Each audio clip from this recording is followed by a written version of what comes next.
What's up, everybody, and welcome back to another episode of Lockdown 23 and 1. That's right, it is Sunday morning, and the grind never stops, ladies and gentlemen. I'm bringing something new your way once again. I've done a lot of interviews on this channel, okay? A lot of interviews, and some of these interviews, man, they're an hour long, 40 minutes long. And a lot of people don't get to watch the whole thing. Either their attention span just is short or something might have came up. They had to stop the video. So what I decided to do is, I was going to play just short clips of the interview, some popular parts of the interview and do that. But instead of just short clips, okay, just the same old clips, just chopped up, I decided to add a little more detail and editing into it. When it comes to like the facility or anything that they're telling in the story, if I can find images that could help put a picture in y'all's mind of it, that's what I want, because telling stories is one thing, but to really have the audience picture it. Okay, once you really start to picture a situation, that's when you realize how serious this shit is. A lot of people have come onto my show and detailed either the pain they went through or the pain that they seen others go through from prison. So I just really want everyone to be successful, man. I want these convicts to realize that life, that is not the life, man. It's a gimmick. We fell for the gimmick. We fell for wanting to be the head honcho on the streets. Man, ain't nobody ever gonna be the head honcho on the streets. Maybe in your little city or your little block, whatever the case is, but you ain't never gonna be the head honcho. And if you do happen to be the head honcho, which would never happen, the feds will get you. We fell for the bullshit. I'm gonna tell you what's real out here in these streets. Okay, what's real. Credit score. But anyways, like I said, I am gonna be playing an old clip and really breaking down his story for y'all, okay? And this individual has a YouTube channel. I'm gonna leave it pinned in the comment section. But here we go, ladies and gentlemen.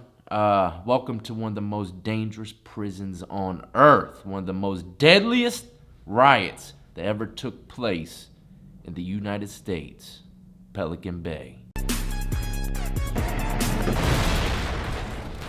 So, what's your name and where you from, man? My name's Joe. I'm from San Fernando Valley, California, Los Angeles County, Southern California. Okay, and you say you've done some prison bids, or you did 13 years straight in some pretty notorious prisons, man. Maybe you could tell us a little bit about where you've been and what led you to go into the penitentiary. I did 13 years straight. My original sentence was 9 years with 80%. Um, and then I started out level 3, which was in Ironwood. It's far as Southern California by the Arizona border. And I was there for about 6 months before I caught an in-house case and ended up getting shot right up to level 4 and went to Pelican Bay SHU, not only for the in-house case, but for they perceived me as a possible active member in a prison gang. Yeah. And I did 3 years in the SHU up there in Pelican Bay. And then I finished my sentence in a couple other prisons after that. Well, yeah, actually, a lot of people know Pelican Bay the SHU holds some pretty powerful individuals Most definitely. when it comes to old gangland activity. Yeah, most definitely. I was up there with some hard hitters, lots of brand members, lots of Nazi lowriders, of course, Mexican Mafia, BGF. Yeah. And it's a pretty crazy prison, man. All your movement, the pods are 8-cell pods, and there's 6 pods per gun tower. So there's one gun tower that watches over 6 pods. So there's 8 cells in a pod. There's a shower on each. So there's 4 cells on each tier, and there's a shower on each tier at the end. And then there's a little door at the end of the pod that opens up into the concrete yard. Yeah. So they'll open the cell door to let you go to the shower, to go to the yard. But anytime you leave the cell to leave the pod, you're shackled.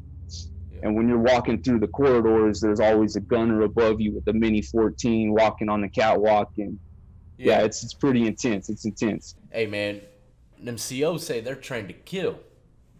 Oh, yeah. It's notorious, man.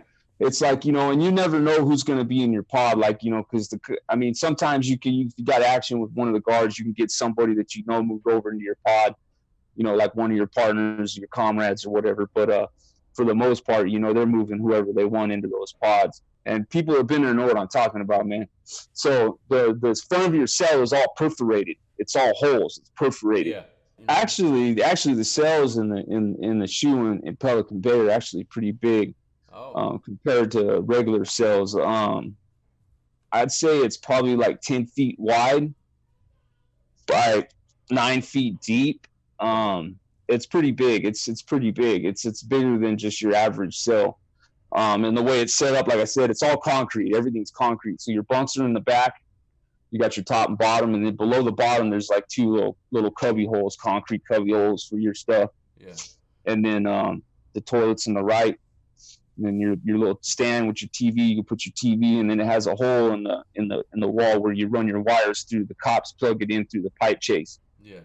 And the hole, man, how is it going to the hole? I mean, the yard. Oh man, well that's the only time you really get to see any kind of like sunlight, because there's a little bit of sunlight above. But they give you a handball. You can sit there and play handball. You can work out. I never missed yard, though. I always went to my yard time. Yeah, I would too. And you go in there by yourself too, right?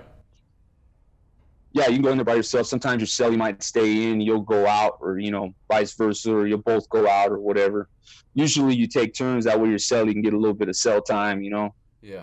Yeah. How about the fish game, man?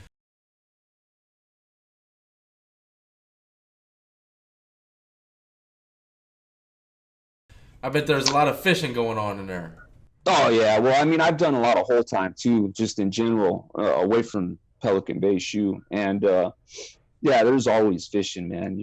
That's your main, source of communication in there and getting things back and forth. It's a whole different world in Southern California. It is, and, man. When you're on the main line, especially like I said, I did most of my time at level 4 institutions. And you could be sitting on your bunk after breakfast playing pinochle with your cellie, and the white Mac rep for your building can come to your door and knock on the door and be like, hey, mandatory yard this morning, boot up, grab your stuff. Yeah. And you got to go out there. And when you go out there, you're getting into a riot. Yeah. It's this war, and you might not even know why, but you have to. You know what I mean? And the next thing you know, you're sitting there with a knife, and you got guys coming at you with knives, and there's live rounds being shot into the ground next to you. It's insane, man. And it's the politics out there. It's way different out here. It's than other states. I've noticed that. I hate to put it into perspective by a movie, but a lot of viewers actually seen this movie that I'm gonna be discussing with you right quick. It's called Felon. Have you ever seen that movie? Yeah. With Val Kilmer? Okay. Yeah, it's a good movie. It is a good movie. And even if it's a little over the top sometimes, it's still a really good movie. But would you say there's a lot of people like that Val Kilmer individual that kind of has respect from all angles but is not connected with anybody?